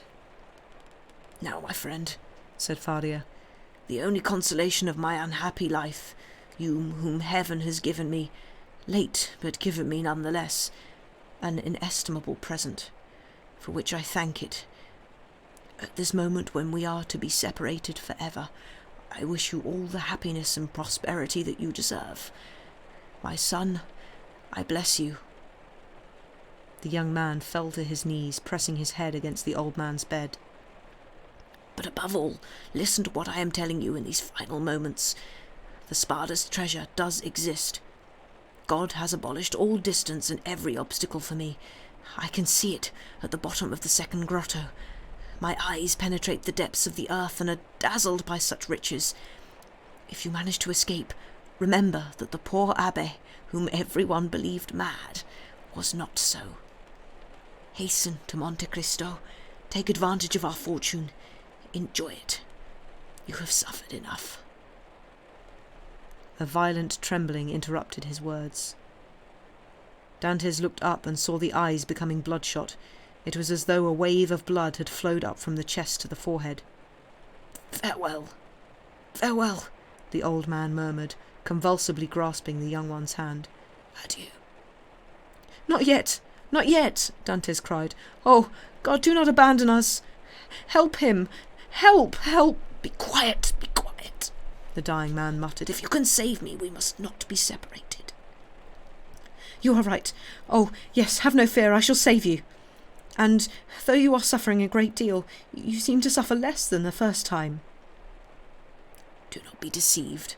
I am suffering less because I have less strength in me to suffer. At your age you have faith in life. It is a privilege of youth to believe and to hope. But old men see death more clearly. Here it is. It is coming. It is the end. My life is going. My reason is clouded. Dantes, your hand. Adieu. Adieu. And rising in one final effort of his whole being, he said, Monte Cristo! Do not forget Monte Cristo! At this, he fell back on the bed. The fit was terrible. All that remained on the bed of pain in place of the intelligent being that had lain there a moment before were twisted limbs, swollen eyes, bloody froth, and a motionless corpse. Dantes took the lamp and put it by the head of the bed on a jutting stone, so that its flickering flame cast a strange and fantastic light on those twisted features and this stiff, inert body. Staring directly at it, he waited imperturbably for the moment when he could administer the life-saving medicine. When he thought it was time, he took the knife, prized apart the lips, which offered less resistance than they had the first time, and counted the 10 drops one by one. Then he waited. The phial contained about twice the amount that he had poured from it. He waited 10 minutes, a quarter of an hour, half an hour. There was no movement. Trembling, his hair standing on end, his forehead bathed in cold sweat, he counted the seconds by the beating of his heart. Then he thought it was time to try the last resort. He brought the phial to Faria's violet lips, and without needing to prise apart the jaw, which was still open, he emptied it of all its contents. The medicine produced an immediate effect, galvanizing the old man with a violent shudder through all his limbs. His eyes reopened with a terrifying expression. He let out a sigh that was closer to a shout. Then the whole trembling body relapsed gradually into immobility. Only the eyes remained open. Half an hour, an hour and a half passed. During this hour and a half of anguish, Edmund leant over, with his hand pressed against his friend's heart, and felt the body gradually grow cold, and the beating of the heart become more muffled and more dull. At last, nothing remained. The last trembling of the heart ceased, and the face became livid. The eyes stayed open, but lifeless. It was 6 a.m. Day began to break, and its pale light, penetrating the dungeon, dimmed the dying light of the lamp. Strange shadows passed across the face, at times giving it the appearance of life. While this struggle between day and night continued, Dantes could still doubt, but as soon as day triumphed, he knew for certain that he was alone with a corpse. Then a deep and invincible terror seized him. He no longer dared to hold the hand that dangled outside the bed. He no longer dared to look into those staring white eyes, which he tried several times to close, but in vain. They always reopened. He put out the lamp, hid it carefully, and made his retreat, replacing the stone above his head as best he could. He was just in time. The jailer was about to appear. This morning he began his round with Dantes. After his cell, he went to Faria's, bringing breakfast and fresh linen. Nothing in the man's manner indicated that he knew anything about the accident that had occurred. He went out. Dantès was now seized with an unspeakable impatience to know what would happen in his unfortunate friend's cell, so he went back down the underground passage and arrived in time to hear the turnkey's cries as he called for help. The other warders soon entered. Then you could hear the heavy, regular footsteps typical of soldiers even when they are off duty. Behind the soldiers came the governor. Edmund listened to the sound of the bed moving as they shook the body, then the governor's voice ordering water to be thrown in his face, and seeing that despite this the prisoner was not coming to, demanding the doctor. The governor went out, and a few words of compassion reached Dantès' ears, mixed with ironic laughter. "Well, well then," one of them said, "the madman has gone to find his treasure. Bon voyage." "For all his millions he won't have enough to pay for his winding sheet," said another. "Winding sheets are not expensive at the Chateaudief," remarked a third voice. "Since he is a churchman," said one of the first two voices, "perhaps they will go to some extra expense for him." "In that case he will have the honour of a sack." Edmund listened and did not miss a word, but he understood very little of what was said.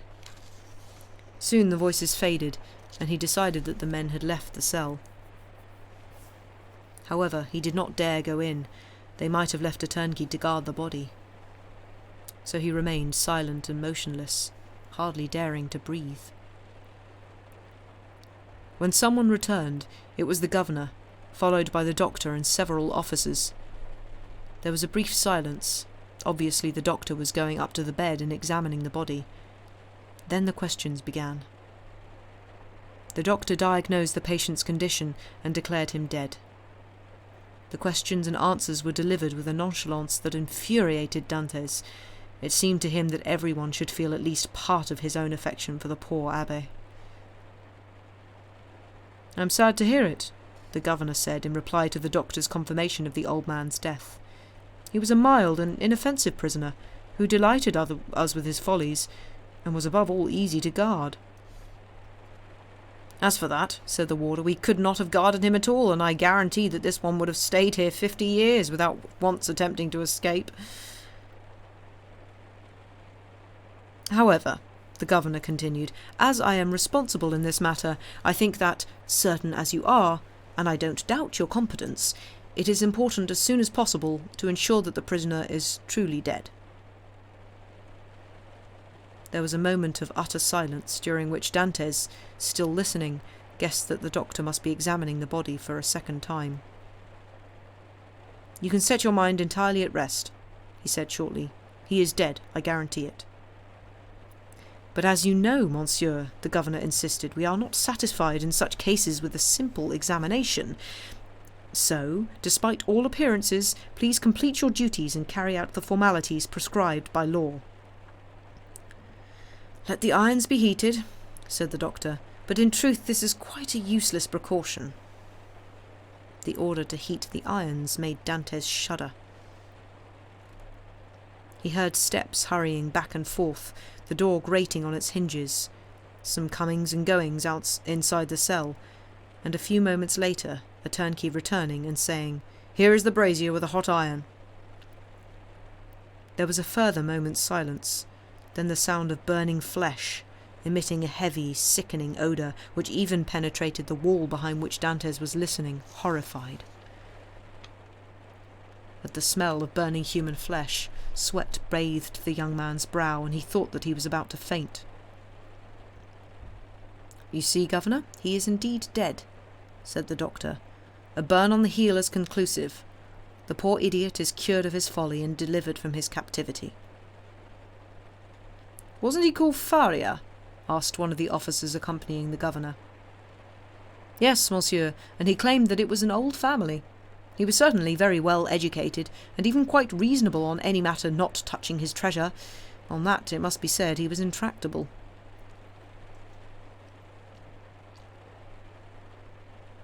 "It is an affliction which we call monomania," said the doctor. "Have you ever had to complain about him?" the governor asked the jailer responsible for bringing the abbé's food. "Never, governor," the jailer replied. "Never, not in the slightest. On the contrary, at one time he used to entertain me greatly by telling me stories, and one day when my wife was ill he even gave me a recipe which cured her." Ah, I didn't know that he was a colleague," said the doctor. Then he added with a laugh, "I hope, Governor, that you will treat him accordingly." Yes, have no fear. He will be decently shrouded in the newest sack we can find. Does that satisfy you?" "Must we carry out this final formality in your presence, monsieur?" asked a turnkey. "Of course, but hurry. I cannot stay all day in this cell." Dantès heard further comings and goings. Then a moment later, the sound of cloth being rumpled. The bed grated on its springs. There was a heavy step on the paving like that of a man lifting a burden. Then the bed creaked again under the weight that was returned to it. "Until this evening, then," said the governor. "Will there be a mass?" asked one of the officers. "Impossible," the governor replied. "The prison chaplain came to me yesterday to ask for leave to go on a short journey for 1 week to Hire, and I told him that I could take care of my prisoners for that time. The poor Abbé shouldn't have been in such a hurry. Then he would have had his requiem." "Pooh!" said the doctor, with the customary impiety of his profession. "He is a churchman. God will consider his state and not give hell the satisfaction of receiving a priest." This ill-judged quip was greeted with a burst of laughter. And meanwhile the preparation of the corpse continued. "Till this evening, then," the governor said, when it was completed. "At what time?" the turnkey asked. "Around 10 or 11, of course." "Should we guard the body?" "Why? We shall lock the cell as if he were alive, that's all." The footsteps and the voices faded. Dantès heard the groaning lock on the door and its creaking bolts, and a silence more melancholy than solitude, the silence of death, fell over all, penetrating deep into the young man's soul. Then he slowly raised the paving stone with his head and looked around the cell. It was empty. Dantès emerged from the tunnel. Chapter 20. The Graveyard at the Chateaudief. Stretched out on the bed, weakly outlined by a dusty ray of light from the window, there was a sack of coarse cloth, under the broad folds of which one could vaguely distinguish a long, stiff shape. This was Faria's last winding sheet, which, according to the turnkeys, had cost so little. So all was finished. Between Dantès and his old friend there was already a gulf. He could no longer see those eyes, wide open as if looking beyond death. He could no longer clasp that industrious hand which for him had lifted the veil that covered arcane matters. Faria, that good and valuable companion to whom he had become so strongly attached, now existed only in memory. He sat down at the head of this awful bed and lapsed into a deep and bitter melancholy. Alone. He was once more alone. He had fallen back into silence. He was faced once more with nothingness. Alone, he no longer had even the sight or sound of the voice of the only human being who still bound him to the earth. Would it not be better for him, like Faria, to go and ask God to explain the enigma of life, even at the risk of passing through the dark gate of suffering? The idea of suicide had been driven away by his friend's presence, but returned like a ghost and rose up beside Faria's corpse. "If I could die," he said, "I should go where he has gone, and I should certainly find him again. But how can I die?" "It is easy," he added, laughing. "I have only to remain here, throw myself on the first person who enters and strangle him. They will guillotine me." But as often happens, in great sorrow as in great storms, the abyss lies between the crests of two waves. Dantès shrank from the idea of so dishonourable a death, and rapidly went from this feeling of despair to a burning thirst for life and freedom. "Die? No, no," he cried. "It was not worth living so long and suffering so much to die now." Death was welcome previously, when I made a resolution to meet it many years ago, but now it would truly be conceding too much to my miserable fate. No, I want to live. I want to struggle to the end. No, I want to recover the happiness that has been taken away from me. I am forgetting that. Before I die, I have my enemies to punish, and, who knows, perhaps a few friends to reward. But now that I am forgotten here, I shall not escape my dungeon except in the same way as Faria. At these words, Edmund remained motionless, his gaze fixed, like a man who has suddenly been struck by an idea, but one that appalls him. At once he got up, put a hand on his forehead as if suffering from dizziness, walked around the room 2 or 3 times and returned to the bed. "Ah!" he exclaimed. "Where did that idea come from? From you, God? Since only the dead leave this place freely, let us take the place of the dead." And, without wasting any time in reconsidering the decision, as if to avoid giving his thoughts the opportunity to annihilate his desperate resolve, he bent over the ghastly sack, opened it with the knife that Faria had made, removed the body, dragged it into his own cell, put it in his bed, covered its head with a scrap of linen that he was accustomed to wear on his own, drew his blanket over it, kissed its icy brow for the last time, and tried to close the eyes which still remained stubbornly open, terrifying because there was no thought behind them. After that, he turned the head to the wall so that the jailer, when he brought the evening meal, would think that he was asleep, as quite often happened Then he returned to the tunnel, dragged the bed against the wall, went back to the other cell, took the needle and thread out of the wardrobe, threw off his rags so that they would feel naked flesh under the cloth, slipped into the empty sack, lay down in the same position as the body, and sewed it up from inside. If anyone had unfortunately chanced to come in at that moment, they would have heard his heart beating. Dantes could easily have waited until after the evening visit, but he was afraid that between now and then the governor might change his mind and take away the body. In that case, his last hope would be gone. Now, in any case, his plan was fixed. Here is what he intended to do. If, during the journey out of the cell, the gravediggers realized that they were carrying a living man instead of a corpse, Dantes would not give them time to gather their wits. He would split the sack from top to bottom with a sharp lunge of the knife and take advantage of their terror to escape.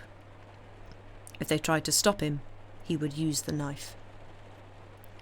If they took him to the burial ground and put him in a grave, he would allow himself to be covered with earth. Then, since it was night, the gravediggers would hardly have turned their backs before he would tunnel out of the soft earth and escape. He hoped the soil would not be too heavy for him to lift it. If he was wrong and the earth proved to be too heavy, he would suffocate, and so much the better. All would be over. Dantes had not eaten since the previous day, but he had not thought of his hunger that morning, and he still did not notice it. His position was too precarious for him to waste time on thinking of anything else. The first danger that threatened was that the jailer, bringing him his supper at 7 o'clock, would notice the substitution. Luckily, Dantes had many times received the jailer's visit lying down, either through misanthropy or fatigue. In such cases the man usually put the bread and soup on the table and left without speaking to him. This time, however, the jailer might lapse from his habitual silence, say something, and when Dantes did not reply, go over to the bed and discover the deception. As 7 o'clock approached, Dantes began to suffer in earnest. One hand was pressed against his heart, attempting to stifle its beating, while the other wiped the sweat from his brow as it streamed along his temples. From time to time, a shudder would run through his whole body and seize his heart in an icy grip. At such moments he thought he would die. The hours passed without bringing any sound of movement in the fortress, and Dantes realized that he had escaped the first danger, which was a good sign.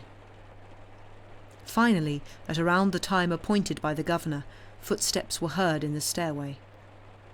Edmund realized that the moment had come. He summoned up all his courage, holding his breath. He would have been happier could he have stifled the beating of his pulse in the same way. The footsteps, 2 sets of them, stopped outside the door. Dantes guessed that this must be the 2 gravediggers who had come to fetch him. The suspicion became a certainty when he heard the noise that they made setting down the beer. The door opened and a muffled light reached Dantes's eyes. Through the cloth covering him, he saw 2 shapes approach the bed. At the door was a third, carrying a lantern. The 2 who had come over to the bed each grasped one end of the sack. "He's still pretty heavy, this one, for such a thin old man," one said, raising the head. "They do say that each year adds half a pound to the weight of the bones," the other replied, taking the feet. "Have you made your knot?" the first asked. "It would be stupid to carry any unnecessary weight. I'll make it when we get there." "Quite right, let's go." "What knot is that?" Dantes wondered. They carried the supposed corpse from the bed to the bier. Edmund stiffened, the better to play dead. They put him down on the stretcher, and the funeral procession, led and lit by the man with the lantern, went up the stairs. Suddenly he was bathed in the fresh, sharp air of night. Dantes recognized the mistral and was filled with a sudden feeling of both delight and anguish. The men carrying him went about 20 paces, then stopped and set the bier down on the ground. One of them went away. Dantes could hear his footsteps on the pavement. "Where can I be?" he wondered. "You know something, he's not at all light," said the one who had stayed behind, sitting down on the edge of the stretcher. Dantes's first instinct had been to escape, but luckily he resisted it. "Give us some light here, you brute," said the one who had moved away, "otherwise I'll never find what I'm looking for." The man with the lantern obeyed, even though, as we have seen, the request was couched in rather offensive terms.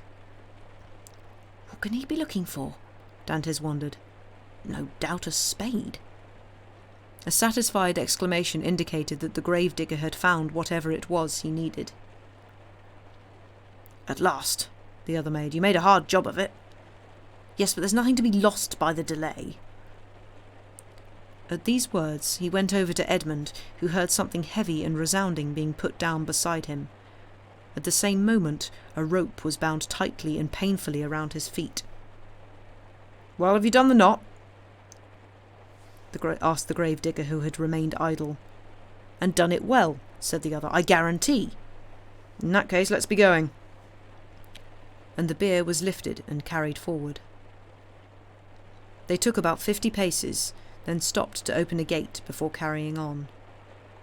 The sound of waves breaking against the rocks on which the castle was built reached Dantes more and more clearly as they went on. "The weather is bad," said one of the men. "I'd like not to be out at sea tonight." "Yes, the Abbé runs a serious risk of getting wet," said the other, and they burst out laughing. Dantes did not entirely understand this joke, but the hair still rose on his neck. "Good, here we are," said the first man. Further on," said the other. "You remember that the last one stayed behind, caught on the rocks, and the next day the governor told us what lazy devils we were." They took 4 or 5 steps more, still going up. Then Dantes felt them take him by the head and feet and swing him. "1," said the gravediggers, 2, 3. At this moment Dantes felt himself being thrown into a huge void, flying through the air like a wounded bird, then falling in a terrifying descent that froze his heart. Although he was drawn downwards by some weight that sped his flight, it seemed to him that the fall lasted a century. Finally, with a terrifying noise, he plunged like an arrow into icy water, and he cried out, his cry instantly stifled by the water closing in around him. Dantes had been thrown into the sea, and a 36-pound cannonball tied to his feet was dragging him to the bottom. The sea is the graveyard of the Chateaudief.